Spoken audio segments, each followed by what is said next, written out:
left main, you get a significant portion of the heart, and usually these patients will have a very bad outcome. So a ST elevation in the setting of other ST depression or other ST elevation in AVR can be a predictor of left main disease.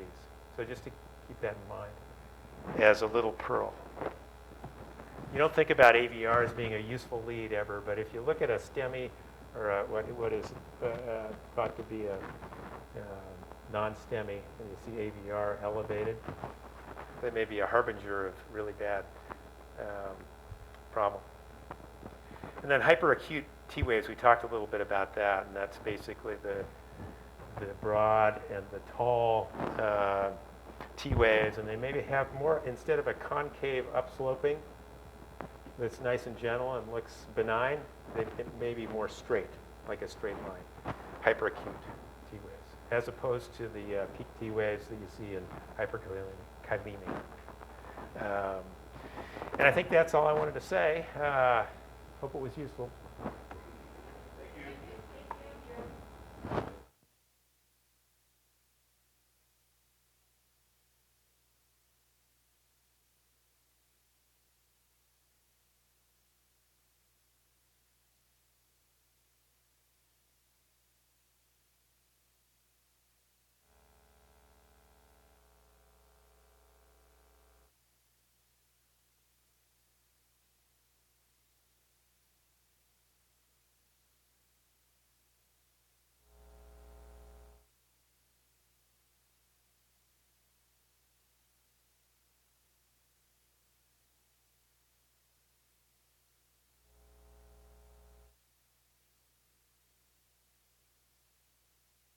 Okay, some cases to go today. All right, on scene of an 87-year-old male with breathing difficulty, dispatched as. Advised en route the patient has a history of esophageal cancer. According to wife, she states he's not been his normal self and has been lethargic today. Found sitting in a chair responding to verbal but is confused. Wife reports patient has been like this for about 6 hours. Skin is warm to touch. All right, what's my first thought about this with this history and exactly? This sounds like a septic patient to me. Warm to touch, history of cancer, altered level of consciousness, not doing well for 6 hours plus. Okay, so at any rate, pulse oximetry is 92%.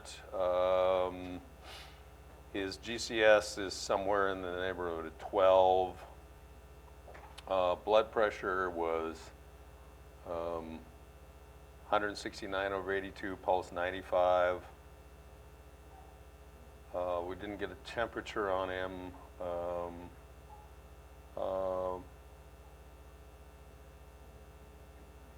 Now, a 12 lead was done, and he was activated as a STEMI alert. There's his 12 lead. I don't see any, I'm not convinced of ST segment elevation in any of this.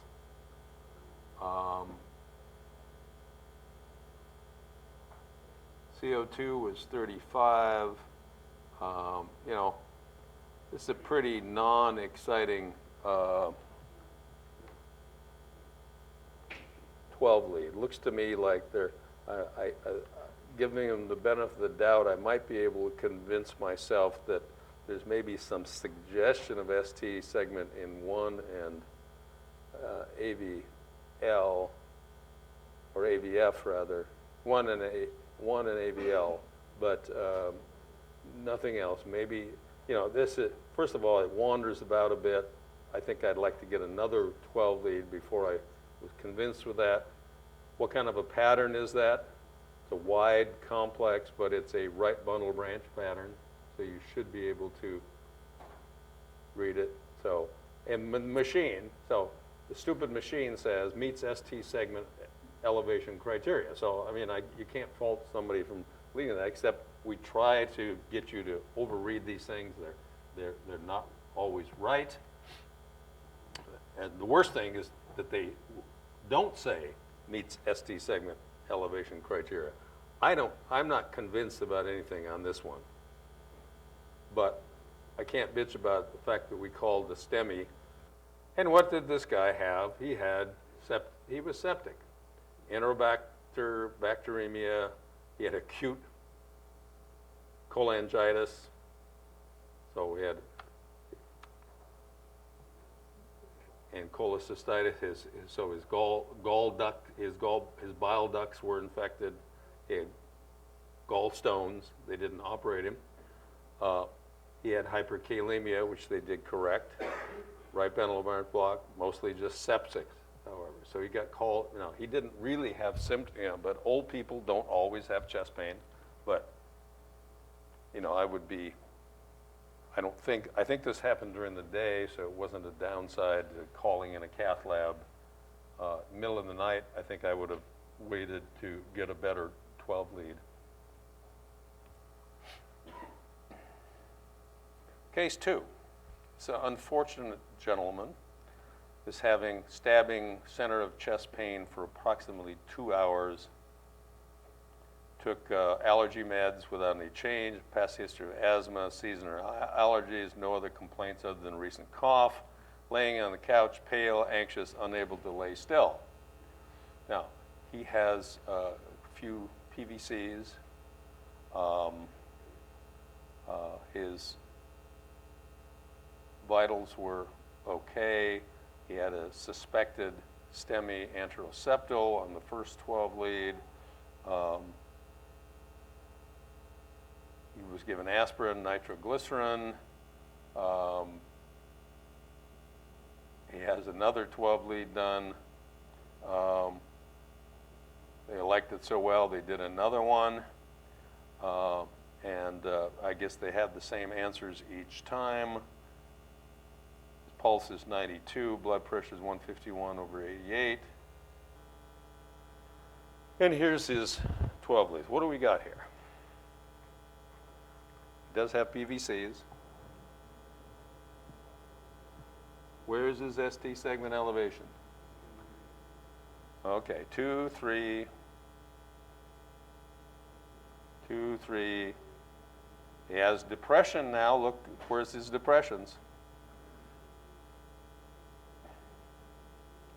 Depressions in 3 and AVF.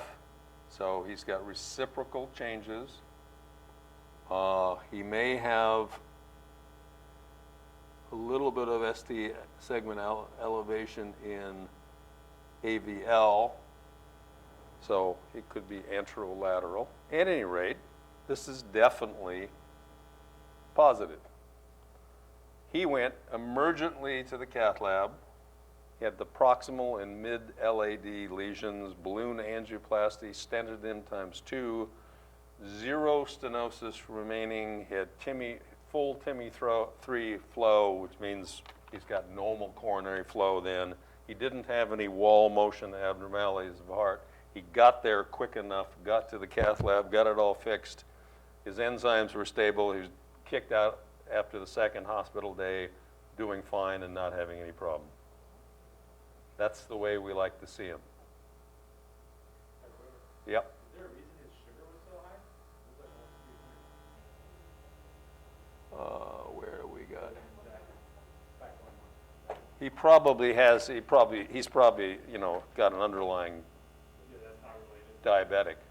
Well, it's related to the fact that he's more at risk for having coronary artery disease. They probably cleaned that up for him too.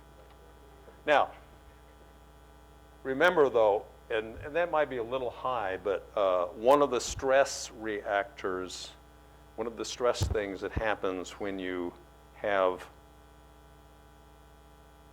trauma, when you have any life-threatening event, is that you get epinephrine release, other catecholamine release, and that ends up with an elevated glucose. Now, perhaps not to 300.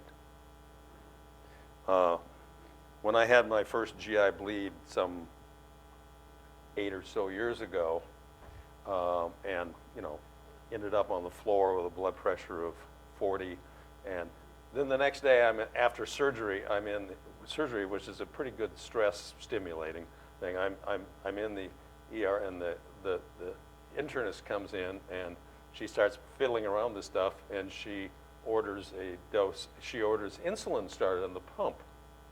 I said, why? I said, well, your sugar is too high. I said, well, no, I don't want any insulin. It's not due to my underlying maybe diabetes. It's that, I just had kind of a insult. So you get that number. I don't think it would probably go to 300. I don't know what your experience is in that. That's probably abnormal for even with stressors. Of course. It's okay. As far as the mimickers go, I talked about the pericarditis, gate point elevation, ventricular aneurysm. One of the things I've seen a few times over the last couple of years is atrial flutter as being interpreted as a stent. And so a rhythm disturbances that can produce a pattern of ST segment elevation next to the P wave, the sawtooth P wave as interpreted as the P wave elevation. That's something to consider in terms of a patient presenting with Right. tachyarrhythmia. Okay, a little bit different call. This one I want to talk about. It's a change in our policies and procedures, and we need to just clear a couple things up.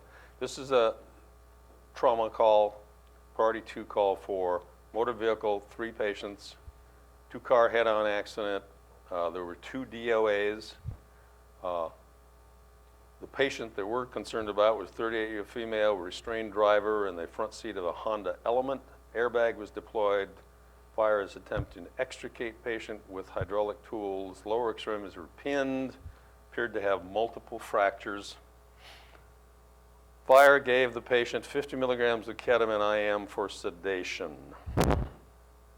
Okay, I want to clarify that. I need to clarify that for the Vancouver, the tactical rescue group, which does have ketamine in the thing for extrication, and that's meant for extrication. This is not for standard civilian extrication. This is for when a building falls on your leg and you're crushed in there and you're going to cut the person's leg off.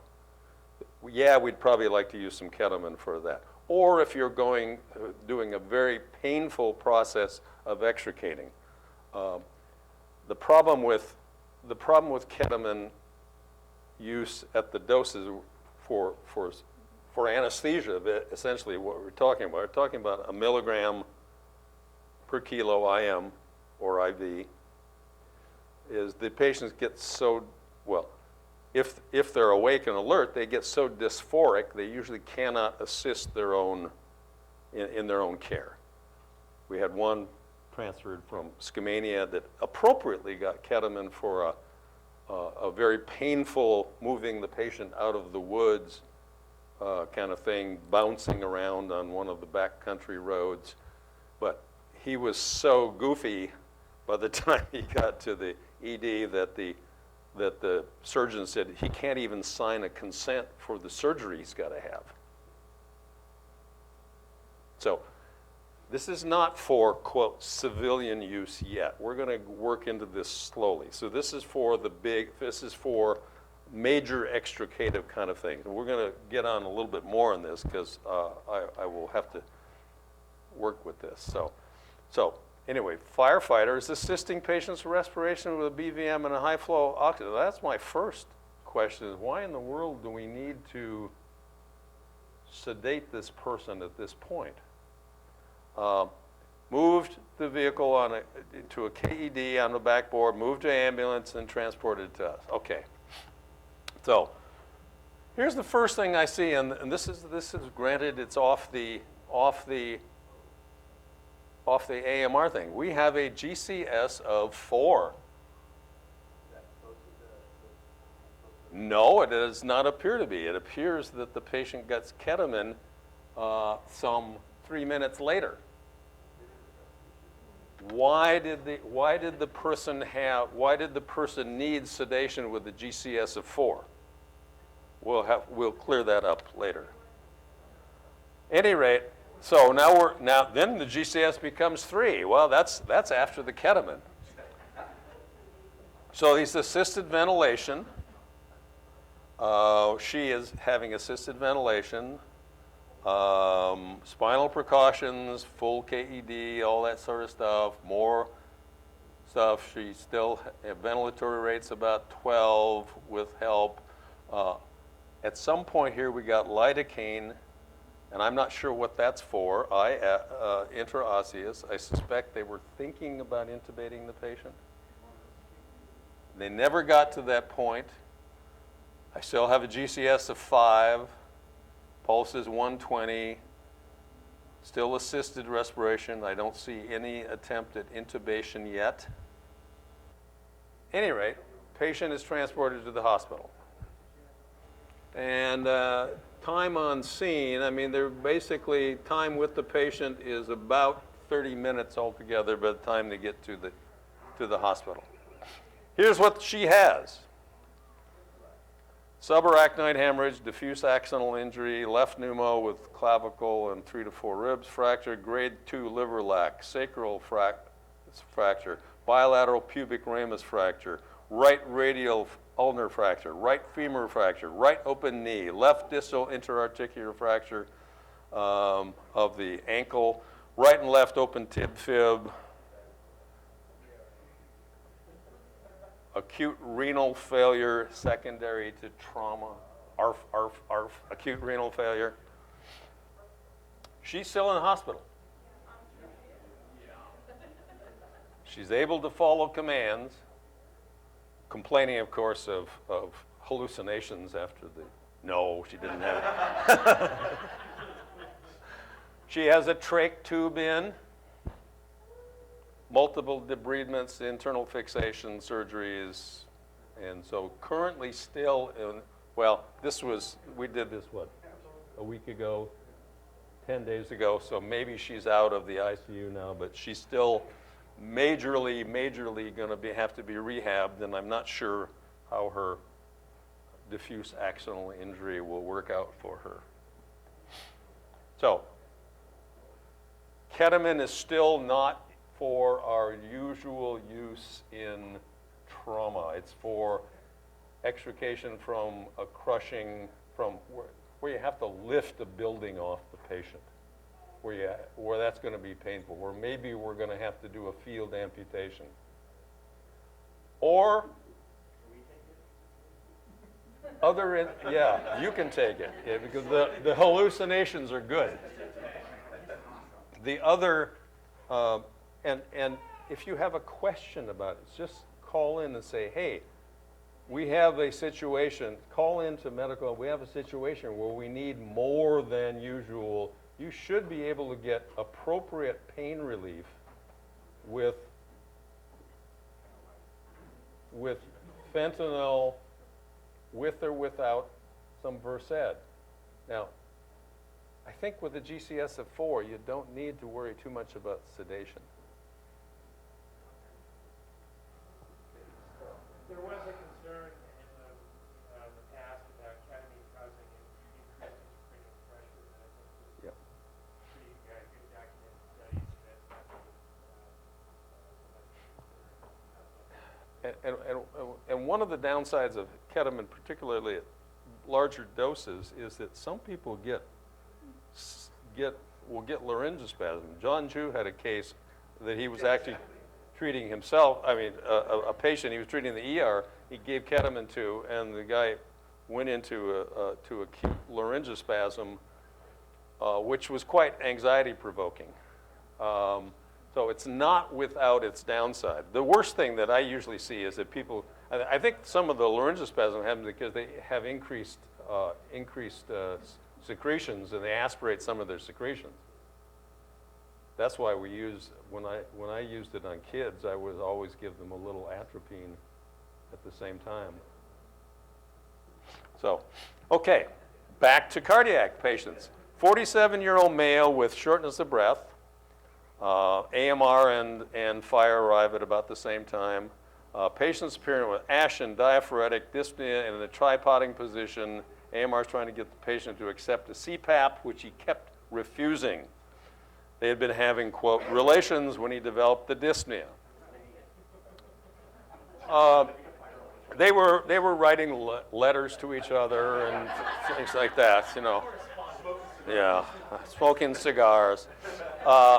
Patient has a history of COPD, PTSD, and a CVA. He's continuing to refuse the CPAP. And things go badly from that point down. He's got a lot of anxiety, a lot of movement, flailing about. Vascular attempts were successful. Pulse oximetry is 88%. He gets a non-rebreather, but he refuses the CPAP. His ventilatory rate was about 16, and then he arrests. CO value is 34. He gets assisted ventilation, and he gets intubated. They didn't have to RSI him. He simply arrested. So they have CPR going on. They intubated him successfully. Continued to do manual chest compressions. Pulse oximetry is 85. Got some epinephrine. Capnography is now 27. Continue to do CPR, and now he gets, and then he had asystole, but by the time they got to the hospital, they had return of spontaneous circulation. Patient also has a history of cardiomyopathy. He was in cardiogenic shock with pulmonary edema on arrival to the ED with pulses. He had a non-STEMI, so it's not a full, but on his echo, he had a 15% ejection fraction. That's not normal. What's your normal ejection fraction? 60 for you guys in this room, probably. After an MI, I mean, we like to see people with at least 50% ejection fraction. That means that they really have a healthy heart, no wall motion abnormality. He also had a anoxic brain injury with diffuse cerebral edema. You know, his O2 sats were not very good to start with, and they didn't pick up that much. Probably the effect of his pulmonary edema, his COPD, et cetera. He had high-dose pressors. They put him on Levophed, which is getting to be the drug of choice in the ICU now for maintaining pressure. And he expired on the 4th hospital day, despite a very heroic and very good, you know, sometimes the magic doesn't work, even though we do really good pre-hospital care, it doesn't always work. Anoxic brain injury is, you know, something you just don't survive from. That's what I wanted to recognize about this case. This is a very kind of difficult patient to deal with. It's very agitated, not cooperative, and I think the team really did a good job of making decisions, trying to apply therapies, and then ultimately when he get arrested, and even though he had a bad outcome, but they saved something. Right.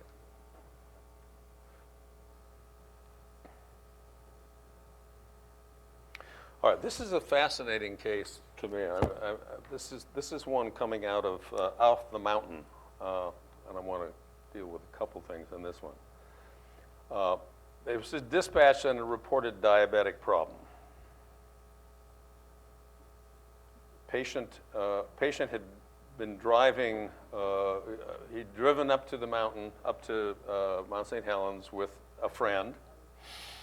And he's sitting upright in the front passenger side seat of a car. He has no complaints, denies any headache, dizziness, abdominal pain, shortness of breath, nothing. Now there was an ALS crew responding from Cowlitz, I believe. And radio update from that crew states the patient has a normal blood glucose, but was in third-degree heart block and they're preparing to pace the patient. So, however, when they arrived, the paramedic decided not to pace the third-degree heart block, but gave a milligram of atropine IV push, which is maybe a little on the high end for the first dose of atropine, and he interpreted this as a third-degree block. The arriving North Country medic says, I looked at the EKG and I think it's sinus brady with bigeminy. He also notes the patient has severe left-sided facial paralysis, left arm drip, unequal grip, slurred speech, difficulty moving his head to the left. He's clearly having stroke symptoms. No. And the friend said, hey, the guy was perfectly normal this morning. He was doing completely normally until we got up here, and then he began making odd statements, wasn't making any sense, and then began not responding or moving normally. So he assumed it was a diabetic emergency, pulled over, attempted to feed the patient a banana, but he couldn't chew it. So this is his EKG. Now, that certainly is a bradycardic rhythm with bigeminy.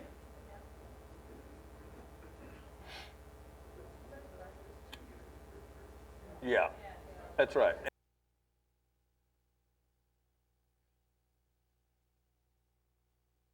And because of time, but he still has stroke symptoms.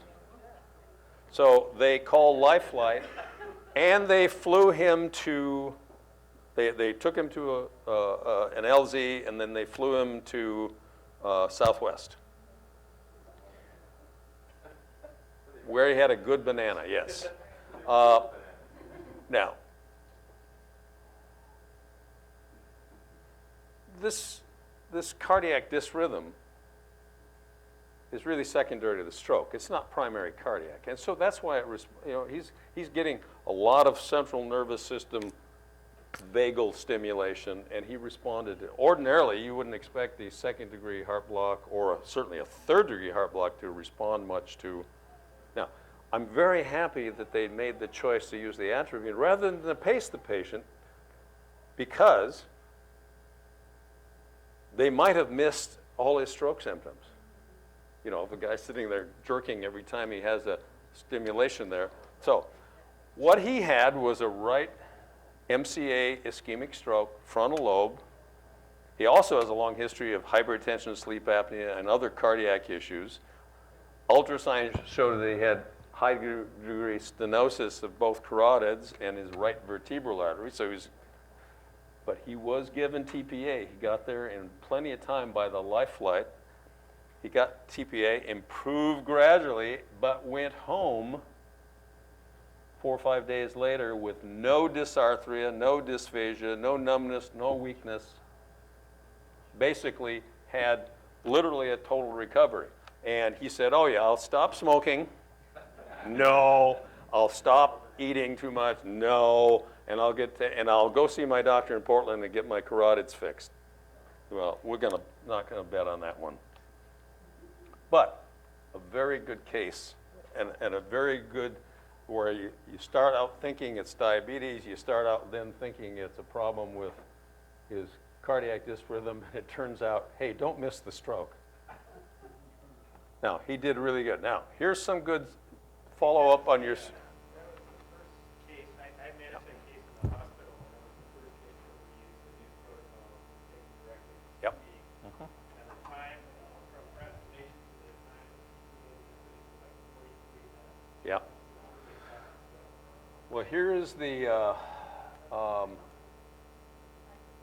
here is our, what's happening in the hospital right now. Since we've gone to the new protocol where you bring the patient in, they're going to take, for privacy, they'll take they'll move you into a room. You know, nobody really likes to get examined in the middle of the hallway. If they do, be careful of that person. They move you in, they do a quick evaluation. The ER doc looks very quickly and determines, is this code 3 stroke truly a neuro 911 call that needs to go to CAT scan right now, or is it not a neuro 911 patient for various and sundry reasons, and they can just stay in that room. If they can stay in the room, you just offload the patient like you normally do. If they are a true 911, we'll have you take them down to the CAT scan, you offload them onto the CAT scanner, and then you're done. The nurse goes with, they do all the stuff, they do the CAT scan immediately. Since we've done that, these times, every single patient that's gotten TPA has gotten their TPA in less than 60 minutes. That's a huge change. So, it was averaging about, yeah, 40 to 50% were getting less than 60 minutes. The goal is 60 minutes, door to needle, door to drug.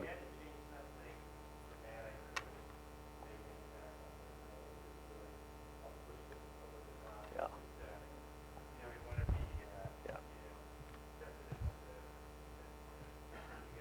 This bottom line is the cut here. Here's your, in this last 2 months, right off the top.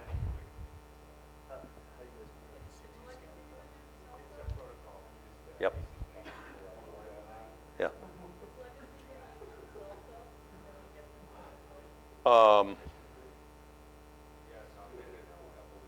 Yeah, I think they're going to follow that procedure now.